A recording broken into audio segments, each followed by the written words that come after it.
ஹீரோயின்களையே அழகுல ஓவர்டேக் செய்யற இயக்குனர் நெல்சன் திலீப் குமாரோட மனைவி. பிரபல இயக்குனர் நெல்சன் திலீப் குமாரோட மனைவி மோனிஷாவோட அழகான புகைப்படங்கள் சமூக வலைதளத்துல வைரல் ஆயிட்டு வருது. தமிழ் சினிமாவுல இயக்குனரா அறிமுகமாகின எல்லாருமே அவங்களோட முதல் படத்திலேயே வெற்றியை பதிவு செய்யறது கிடையாது. ஆனா ஒரு சில இயக்குனர்கள் மட்டும்தான் ரசிகர்கள் மனசுல தாக்கத்தை ஏற்படுத்தக்கூடிய படங்களை இயக்குறாங்க. அந்த வகையில கோலமாவு கோகிலா படத்தின் மூலமா ஒரு இயக்குனரா தன்னோட முதல் வெற்றியை பதிவு செஞ்சவர் இயக்குனர் Nelson Dilip Kumar. Black comedy crime பாணியில உருவான இந்த படம் 2018வது வருஷம் வெளியாச்சு. நயன்தாரா கதையோட நாயகியா நடிச்சிருந்த இந்த படத்தோட பட்ஜெட் வெறும் 8 கோடி தான். ஆனா 73 கோடிக்கும் மேல வசூல்ல அள்ளிச்சு இந்த படம். அது மட்டும் இல்லாம நயன்தாராவுக்கு சிறந்த நடிகைக்கான விருதையும் பெற்றுக் கொடுத்தது. அதே மாதிரி யோகி பாபுவோட காமெடி, சரண்யா பொன்வண்ணனோட யதார்த்தமான நடிப்பு மாதிரியான விஷயங்கள் இந்த படத்துக்கு பக்கபலமா அமைஞ்சது. இந்த படத்த குட் லக் ஜெர்ரி அப்படிங்கிற பெயர்ல ஹிந்திலயும் ரீமேக் பண்ணாங்க. இந்த படத்த சித்தார்த் சென் அப்படிங்கிற அறிமுக இயக்குனர் இயக்குன நிலையில நயன்தாரா கதாபாத்திரத்துல ஜான்வி கபூர் நடிச்சிருந்தாங்க. ஹிந்திலயும் வசூல வாரி குவிச்சது கோலமாவு கோகிலா.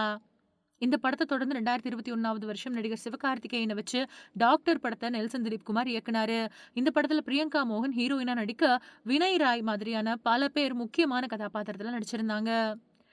கொரோனா பிரச்சனை காரணமா இந்த திரைப்படத்தோட ரிலீஸ் தள்ளி போன நிலையில இந்த படம் பாக்ஸ் ஆபீஸ்ல சிவகார்த்திகேயனுக்கு 100 கோடி வசூல பெற்றுக் கொடுத்த முதல் படமா மாறுச்சு. இந்த படத்துக்கு பின்னாடி தளபதி விஜய் கூட பீஸ்ட் படத்துல கைகோர்த்தாரு நெல்சன். ஆனா இந்த படம் சரியா போகாததுதான் தன்னோட முதல் தோல்வியை சந்திக்கக்கூடிய சூழலுக்கு ஆளானாரு நெல்சன். அதுக்கு பின்னாடி சூப்பர் ஸ்டார் ரஜினிகாந்த வச்சு ஜெயிலர் படத்தை இயக்குனாரு. இந்த படம் உலக அளவுல சுமார் 650 கோடிக்கும் மேல வசூல் பண்ணுச்சு. தலைவருக்கு தரமான வெற்றியை கொடுத்ததால ரஜினி ரசிகர்களால கொண்டாடப்படக்கூடிய இயக்குனரா மாறி இருக்காரு நெல்சன். கூடிய விரைவிலேயே இந்த படத்தோட 2ஆம் பாகம் உருவாக இருக்கு. அதுக்காக இப்பவே ரசிகர்கள் எதிர்பார்ப்பை வெளிப்படுத்திட்டு வராங்க. இயக்குனர் அப்படிங்கிறதையும் தாண்டி தயாரிப்பாளராகவும் அவதாரம் எடுத்த நெல்சன் திலீப் குமார் இந்த வருஷம் கவின ஹீரோவா வச்சு தயாரிச்சிருந்த படம் தான் பிளடி பெக்கர். ரசிகர்களோட மிகப்பெரிய எதிர்பார்ப்புக்கு மத்தியில வெளியான இந்த படம் குறைஞ்ச பட்ஜெட்ல எடுக்கப்பட்டு வெறும் 11 கோடியை மட்டுமே வசூல் பண்ணி தோல்வியை சந்திச்சது.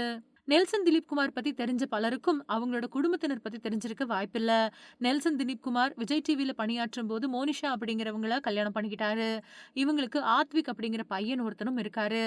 நெல்சன் திலீப் குமாரோட மனைவி விஜய் டிவி, டிடி மாதிரியான பல பிரபலங்களுக்கு ரொம்பவுமே நெருக்கமானவங்க.